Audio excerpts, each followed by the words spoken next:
Assalamualaikum warahmatullahi wabarakatuh. Perkenalkan, nama saya M. Afil Firdaus, NIM 22 2018 024. Di sini saya akan menjelaskan pengertian pajak penghasilan badan dan simulasi perhitungannya menurut saya sendiri.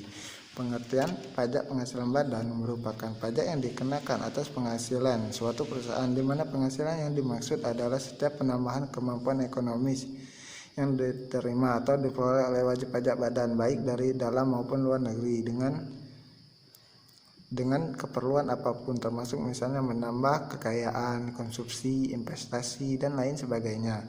Di sini pun ada subjek dan objek pajak badan. Subjek pajak badan adalah setiap badan usaha yang diberikan kewajiban untuk membayar pajak, baik dalam periode bulan maupun dalam periode tahun, dan disetor ke kas negara berdasarkan undang-undang, ketentuan umum, dan tata cara perpajakan. Yang termasuk dalam pengertian badan adalah sebagai berikut: ada perseroan terbatas atau PT atau perseroan lainnya, ada badan usaha milik negara atau BUMN, badan usaha milik daerah atau BUMD, badan usaha milik desa atau BUMDes, dan ada banyak lagi seperti koperasi, dana pensiun, persekutuan, perkumpulan, dan yang lain-lain. B. Objek PPh badan adalah penghasilan yang diterima oleh atau diperoleh badan bagi subjek badan dalam negeri. Yang menjadi objek PPh adalah semua penghasilan, baik dari dalam maupun dari luar negeri, sebagaimana yang tercantum dalam pasal 4 ayat 1 Undang-Undang PPh, yang meliputi 1. Hadiah dari kegiatan dan penghargaan, 2. Laba usaha, 3. Keuntungan karena penjualan atau karena pengalihan harta, 4. Penerimaan kembali pembayaran pajak yang telah dibebankan sebagai biaya, 5. Bunga termasuk premium, diskonto, dan imbalan karena jaminan pengembalian utang dan dividen. Adapun jenis pajak penghasilan badan secara umum, ada 2 jenis pajak yang harus dibayar dan dilaporkan oleh wajib pajak badan, yaitu pajak penghasilan dan pajak pertambahan nilai. Ketua pajak badan tersebut terbagi lagi menjadi beberapa jenis. Berikut penjelasannya. 1. Pajak penghasilan atau PPh. A. Pajak penghasilan pasal 21. B. Pajak penghasilan pasal 22. C. Pajak penghasilan pasal 23. D. Pajak penghasilan pasal 25. E. Pajak penghasilan pasal 26. F. Pajak penghasilan pasal 29. E. Pajak penghasilan pasal 15. Dan yang terakhir, pajak penghasilan pasal 4 ayat 2. Dan yang kedua, pajak pertambahan nilai atau PPN. Adapun A. Pajak pertambahan nilai. PPN merupakan pajak yang dibebankan untuk transaksi atas barang kena pajak atau BKP dan jasa kena pajak atau JKP. B. Pajak penjualan barang mewah atau PPNBM, merupakan pajak yang dikenakan atas barang atau produk yang dianggap bukan sebagai barang kebutuhan pokok. Di sini ada pun peraturan tentang pajak penghasilan badan. Ada beberapa peraturan yang berlaku mengenai pajak badan, antara lain: 1. Undang-Undang Nomor 7 Tahun 1983 tentang pajak penghasilan badan. 2. Undang-Undang Nomor 36 Tahun 2008 tentang perubahan keempat atas Undang-Undang Nomor 7 Tahun 1983 tentang pajak penghasilan.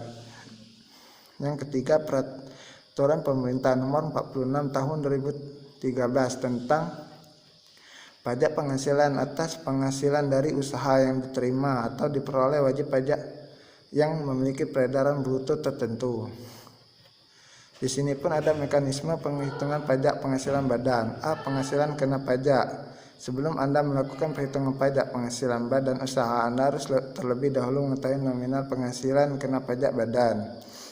Anda bisa mengurangi penghasilan neto fiskal dengan kompensasi kerugian fiskal, di mana penghasilan neto fiskal merupakan penghasilan neto yang diterima oleh wajib pajak dalam negeri, baik dari kegiatan usaha maupun bukan, setelah melewati penyesuaian fiskal yang berdasarkan ketentuan perpajakan. B. Penghitungan PPh terutang. Untuk mendapatkan nominal ini, Anda dapat mengalihkan penghasilan kena pajak dengan tarif pajak yang berlaku berdasarkan pasal 17 ayat 1 bagian B Undang-Undang Nomor 36 Tahun 2008 tentang pajak penghasilan. Tarif pajak yang dikenakan kepada badan adalah 25%. Di sini pun ada ketentuan tarif PPh badan. Selain mekanisme tersebut, ada juga hal yang harus Anda pahami, yaitu peredaran bruto dan kepentingan dalam penghitungan PPh badan. Peredaran bruto adalah seluruh penghasilan yang diterima baik orang pribadi maupun badan. Jika wajib pajak memiliki untuk tidak melakukan pembukuan, PKP akan dihitung berdasarkan norma penghitungan penghasilan neto. Sebaliknya, jika wajib pajak melakukan pembukuan yang benar, penghitungan PKP dilakukan berdasarkan catatan yang tertulis di pembukuan. Norma penghitungan penghasilan neto yang dimaksud dapat Anda lihat pada pasal 14 Undang-Undang Nomor 36 Tahun 2008 tentang PPh. Berdasarkan ketentuan perpajakan yang berlaku, norma penghitungan penghasilan neto dibagi dalam dua jenis berdasarkan jumlah peredaran bruto, yaitu 1. Peredaran bruto hingga Rp 50 miliar dan yang kedua peredaran bruto di atas Rp 50 miliar. Dan ini dia simulasi menurut perhitungan saya sendiri atau angka saya sendiri. Contoh perhitungan pajak badan pada tahun 2019, PT Tanjung Maju memperoleh penghasilan kotor sebesar Rp 10 miliar. Maka sebelum Anda mengetahui pajak yang harus dibayar oleh PT Tanjung Maju, Anda harus mengetahui terlebih dulu penghasilan kena pajak PT Tanjung Maju. Maka pajak yang harus dibayarnya adalah 50% dikali 25% dikali 5 miliar sama dengan 625 juta. Namun perlu dibuat catatan bahwa selama periode tahun 2019 PT Tanjung Maju telah menyetor pajak penghasilan karyawan ke kas negara sebesar Rp 100 juta dan pajak PPh pasal 23 sebesar Rp 200 juta.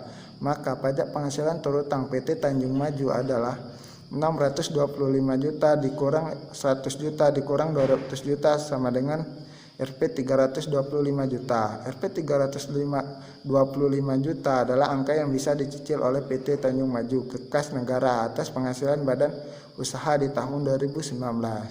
Itu saja materi yang bisa saya sampaikan. Lebih dan kurang saya mohon maaf pada Allah, saya mohon ampun. Wabillahi taufiq wal hidayah. Wassalamualaikum warahmatullahi wabarakatuh.